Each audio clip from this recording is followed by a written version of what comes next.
Link de la página donde saqué la historia estará en la descripción de este video y sin nada más sigamos con esta historia de Inuyasha y Sango complicado amor capítulo 9 sorpresivos sentimientos. Sango sonrió tristemente. Las heridas le dolían cada vez menos. Aunque las lesiones físicas también se estaban curando sin saber cómo, y muy lentamente, las heridas que el corazón de Sango había sufrido se cerraban, como tejidas por un hilo invisible y suave que cerraba los agujeros sangrantes que un hombre había hecho en su corazón, y así, el dolor parecía diluirse cada vez más pero sonreía tristemente. Solo él le devolvía la verdadera sonrisa, la real. Sin embargo, lo lamentaba. Porque tenía que ser justamente él. ¿Por qué en aquel preciso momento? ¿Por qué tenía que ser alguien a quien su mejor amiga amaba desde hacía ya mucho tiempo? Lo ignoraba. Lo único que sabía era que ya era demasiado tarde para intentar retroceder, y lo sabía de sobra puesto que lo había intentado en vano. Aquel sentimiento furtivo que se albergaba en los antiguos vacíos era demasiado grande para sacarlo y tan delicado que le era imposible tratar de atentar contra él.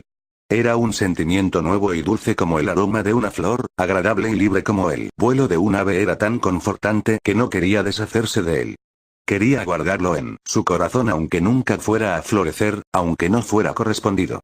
Aunque tenía que admitir que se sentía un poco tonta de sentir algo tan profundo por Inuyasha cuando éste solo le había proferido algunas cuantas gentilezas que creía haber malinterpretado. Después de todo, no era ningún secreto para nadie que Inuyasha amaba a Aome y tenía aquellas estúpidas cuentas pendientes con la sacerdotisa Kikyo. De repente se sintió algo excluida. Miró al chico mitad bestia un poco delante de ella cargando su ira y su hecho pedazos con mucha facilidad. Luego observó a Aome, que lo seguía. Y allí estaba ella, detrás. Sencillamente no encajaba. Se había incluido en un juego en el que nunca debió inmiscuirse, y en el cual no tenía nada que ver. En aquel instante pudo sentir cómo los celos rozaban suave y dolorosamente su alma, y se maldijo. Recordó los brazos de Inuyasha, envolviéndola. La calidez y la protección que sintió. Se sonrojó al pensarlo, pero no le importó. Aquella sensación que acudía a ella al rememorarlo, al verlo o al rozar su piel, era tan dulce y tierna que no quería desprenderse de ella. No importaba si él no se percataba nunca. Ella lo querría igual. Se sorprendió de sus propios pensamientos. ¿Quererlo realmente aquello era amor? Quizás solo fuera una excusa para eliminar los dolorosos recuerdos que atraía consigo el pasado. Quizás todo lo que creía sentir solo fuera una excusa, un mero invento creado por sí misma que la obligaba a pensar cosas que no eran con el simple objetivo de sanar su corazón maltrecho. Sonrió no importaba cuántas veces intentara fundamentar aquellos sentimientos cubriéndolos de falso egoísmo. Todo era tan simple como que sabía que aquello era amor y aquello era un amor nuevo, que no le dolía ni le pesaba. Era un amor recubierto de ternura que nunca había sentido antes y que se amalgamaba con su alma de una forma que no había experimentado antes. Verdaderamente amaba a Inuyasha. Y el admitirlo, confortaba a su corazón. Y observaba a Aome, pues la traicionaba con aquel sentimiento. Pero no podía evitarlo, realmente habría querido evitarlo, pero no pudo y ahora ya no podía hacer nada. Ni siquiera podía lamentarlo, porque si lo hiciera, se engañaría a sí misma. Su consuelo ante la culpa se hallaba en la propia realidad. En el amor no correspondido. Luego de una larga jornada de camino y de incansables horas en las que el sol les golpeaba el rostro y las piedras dolían bajo sus zapatos, el ocaso se cernió sobre las cabezas de nuestros viajeros. El cielo, teñido de naranjas y morados, coloreaba el horizonte de forma majestuosa, y abría ante sus ojos un espectáculo que no se repetía nunca. Porque no importa cuántos hayamos visto, ni en cuántas ocasiones, los atardeceres son siempre diferentes y de igual forma, cada uno lo sentimos diferente. Lo que para Aome era el anuncio de que las estrellas saldrían a hacer compañía a la luna, para Sango era el final de una historia que se había escrito en su corazón, el final de un romance que la había lastimado y que al mismo tiempo le había permitido abrir los ojos a uno nuevo, uno, que aunque secreto, le llenaba más que el anterior. Sin miedo, Sango fijó su vista en la del monje Miroku, quien se sobresaltó. Para él, aquella mirada fue acusadora, aunque nada estaba más alejado de ser verdad. Aquella era una mirada casi indulgente. Ella realmente creía que algún día lo podría perdonar y con ello lo dejaría en el pasado. Pero no ahora. Todavía le dolía el desengaño, ahora lo veía con claridad. Su situación no era feliz pero era real, y admitía aquella realidad, sin tristeza. Quizás algún día se desharía también del resentimiento, pero no sería fácil, pues aquel hombre había destrozado su corazón por vez primera, y esa es, en definitiva, la que más duele en la vida. Aquel viaje que había iniciado en tragedia con sus amigos en busca de venganza estaba a punto de concluir y todos lo sabían, solo les restaba disfrutarlo cuanto pudieran, pues se habían estrechado tanto los lazos que la unían a sus acompañantes que supo que los extrañaría a todos, aunque uno la hubiera lastimado, y aunque otro no correspondiera a sus sentimientos. Aquella charla que había tenido con Aome en los jardines de un castillo feudal, que parecía haber sido mucho tiempo atrás, se volvió incluso más real ahora que cuando fue enunciada. Ahora no compartía los sentimientos de su amiga, ahora emanaban de sí misma.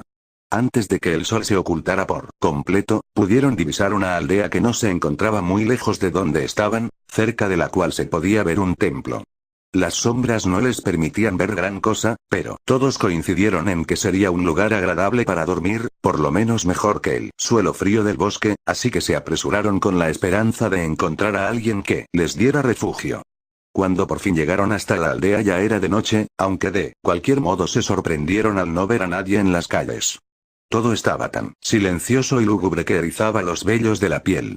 El azul marino del cielo cubría las casas con su velo de oscuridad, dejando a la luna como única fuente de luz, la cual casi parecía parpadear en su blanco inmaculado, imitando los guiños de sus compañeras, las estrellas. Esto me parece extraño, dijo Aome, apenas se acaba de ocultar el sol, no, creo que todos se encuentren dormidos. La voz de la sacerdotisa había rasgado el silencio, con tal violencia que el eco que emanó de su voz pareció retumbar en las paredes de las pequeñas chozas. Hay que tocar, sugirió el monje, tal vez alguien nos abra en los de su hospitalidad. Se acercó a la casa más cercana y tocó firmemente con los nudillos. Nada. El viento y las hojas que éste arrastraba era lo único que se escuchaba. El monje trató de abrir la puerta de madera, pero estaba atrancada. Creo que la aldea está abandonada, dijo Sango apuntado a los sembradíos que se encontraban detrás de las casas, los cuales estaban completamente secos a falta de cuidados. Shippo temblaba de miedo y se resguardó tras las piernas de Aome. Da igual, exclamó Inuyasha impaciente, si está deshabitada o no, eso lo voy a averiguar. Y soltando por un momento el Iraikotsu de Sango, se precipitó hacia la puerta de una de las casas y la arrancó de cuajo. La choza estaba vacía. Quizás encontrarla vacía lo molestó, pues inmediatamente empezó a abrir bruscamente todas las casas que estaban cerca. Una tras otra, las casas se iban quedando sin puerta, y no importaba cuántas abriera, todas estaban vacías. Solo después de arrancar cada puerta de la pequeña aldea, fue cuando Inuyasha volvió con sus amigos. Efectivamente, dijo, fingiendo seriedad, creo que no hay nadie aquí. Nos dimos cuenta de eso desde que destruiste la primera puerta.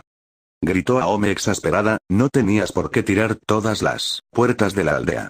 Inuyasha, abajo. Y obedeciendo al rosario de su cuello, Inuyasha se vio obligado a estampar la cara contra el suelo violentamente. Oye, ¿por qué hiciste eso? Renegó Inuyasha desde el suelo. Porque te lo merecías, tonto. Se defendió la sacerdotisa. Pero Inuyasha no creía merecérselo, así que inició una discusión para averiguar quién tenía o no razón. Naturalmente, saber el resultado de la contienda no es cosa difícil. Al final de cuentas, Aome ganaba otra vez.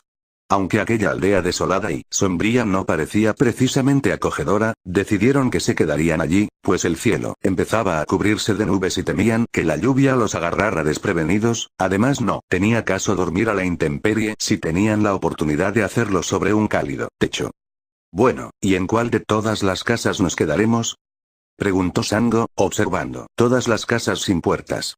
Al final de la aldea había una casa algo más grande que las demás, era la que se encontraba más cerca de las escaleras que conducían al templo, en la cual Aome reparó al momento. Esa, dijo señalándola súbitamente entusiasmada. ¿Y por qué esa?, preguntó molesto Inuyasha, aún adolorido de tantas veces que lo habían estampado contra el suelo en tan poco tiempo. Pues porque luce más agradable, respondió. Sencillamente, quedarse allí a pasar la noche será más cómodo que dormir todos apretujados en una de las chozas, que de por sí ya no tienen puerta gracias a cierto chico mitad bestia que se ha emocionado destrozando casitas indefensas, y puso énfasis en las últimas palabras, haciendo que el aludido soltara un gruñido de protesta.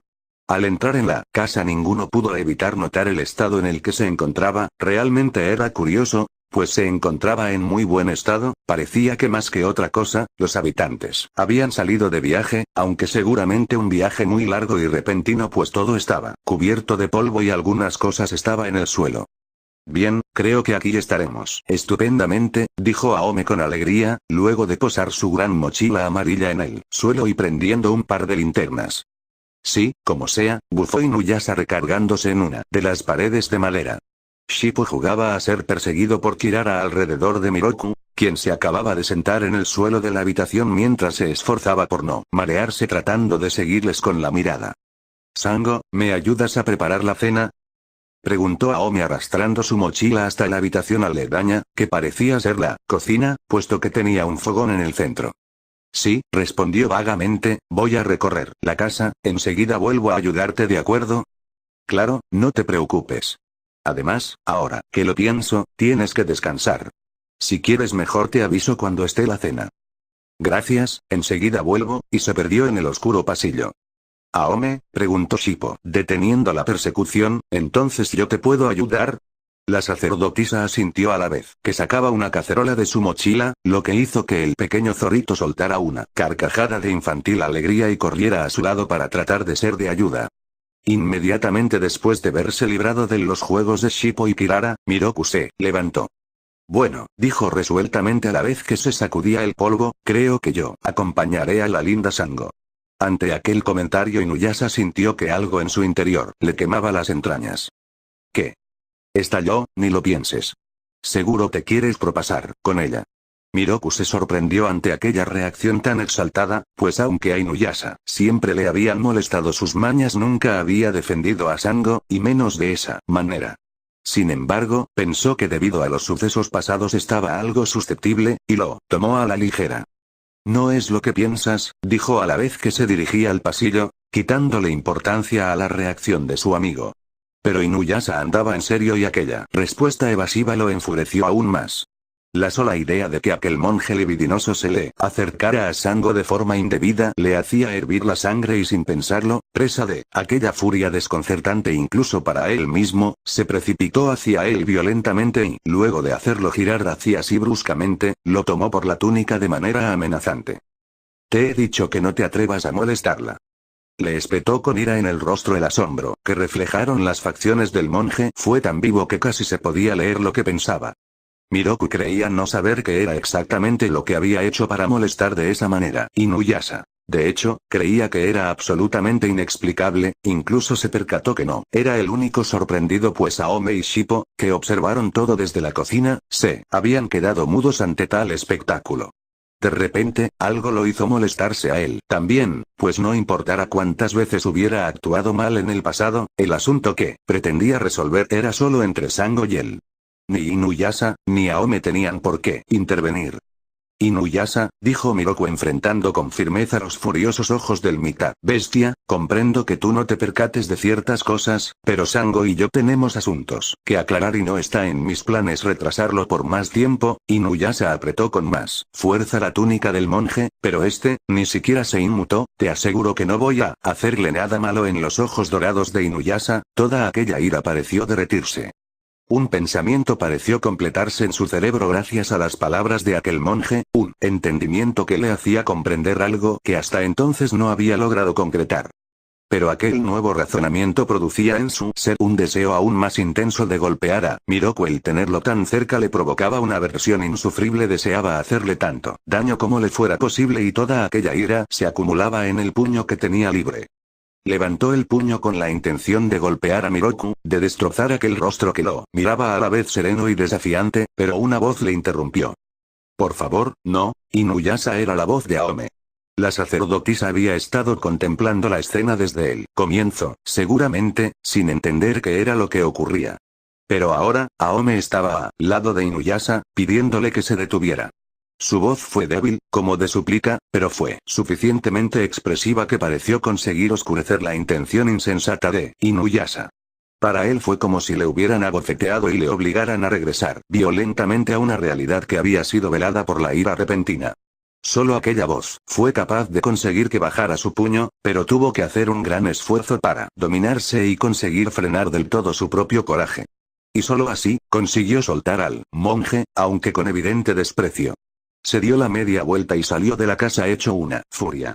Miroku le dirigió una correspondida mirada de incomprensión a Aome y siguió por el pasillo oscuro dejando a Aome sola con sus dudas. Desde que Sango puso el primer pie en ese lugar se sintió como transportada a su pasado, aquella casa le recordaba enormemente a la suya, aquella que estaba hecha escombros en su antigua aldea, la antigua aldea de exterminadores. Recorrió el único pasillo que había con familiaridad, escuchando crujir la madera bajo sus pies. Solo había 3 habitaciones y entró en cada una de ellas explorando aquel sitio como si explorara en la negra laguna de sus recuerdos. Se preguntó qué clase de gente habría vivido allí y el porqué de su marcha. Pensó en su padre, rememoró todos los felices días de su infancia, desde los arduos y satisfactorios entrenamientos, hasta las veces en que la arropaba antes de dormir. El atraer esas viejas memorias a su presente, le hizo reflexionar sobre su querido Iraikotsu, el cual estaba hecho pedazos. Sabía que, bien podría repararlo, solo era cuestión de ir a su aldea y hacerse de los instrumentos necesarios, pero se preguntaba si serviría de algo ahora que todo había concluido. Ya no creía tener razón para seguirse valiendo de sus habilidades de exterminadora, todo acababa aunque tal vez, al acabar el viaje, podría ponerse al servicio de algún señor feudal y dedicarse a defender una aldea determinada para continuar con el legado de su familia. Esa idea la tentaba, pero en realidad creía que comenzaba a cansarse de todo aquello. Quizás solo quería descansar. Pensó en Kohaku, en cómo su muerte le había dolido, en lo intenso de su sufrimiento, y a la vez, en el entendimiento que sobrevino a aquel sufrimiento.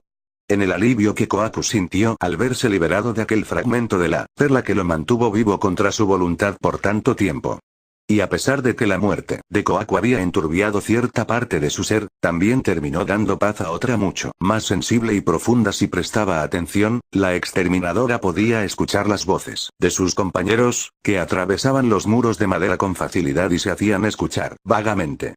No se sorprendió de reconocer la voz de Inuyasha más elevada de lo normal, seguramente estaría discutiendo con Aome por meras tonterías sin querer, vino a su memoria la noche que pasó con Inuyasha en el bosque, cuando se había prometido no hablarle de su charla con la sacerdotisa Kikyo y donde habían acordado no volver a discutir. Realmente hubiera deseado no haber hecho ese trato, discutir con Inuyasha era de lo más divertido, aunque seguía pensando había sido lo más sensato. De improviso, la voz exaltada de Inuyasha se apagó. Sango dio por sentado que Aome habría dado por terminada la discusión con el conjuro del rosario, pero no se había escuchado ningún golpe. Pasó aquello por alto y se detuvo a examinar dentro del armario de la habitación en la que se encontraba.